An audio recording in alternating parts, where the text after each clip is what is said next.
ঢাকা ধামরাই সোমভাগ ইউনিয়নে দেপাশাই গ্রামের সেতুর কাজ প্রায় ৬ বছর যাবৎ বন্ধ।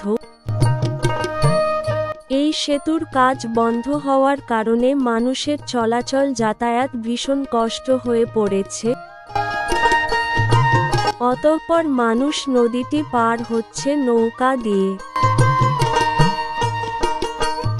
সেতুটির কন্ট্রাক্টর খোঁজ না পাওয়ার কারণে সেতুটির কাজ বন্ধ হয়ে পড়ে আছে। দেপাশাই সেতুটি মানুষের শুধু যাতায়াত নয়, মানুষের একটি স্বপ্নের ছোঁয়া। এই সেতুটির ওপরে দাঁড়ালে অপরূপ দৃশ্য দেখা যায়। বিশেষ করে সেতুটির ওঠানামা অনেক কষ্ট হয়ে পড়ে সাধারণ মানুষের।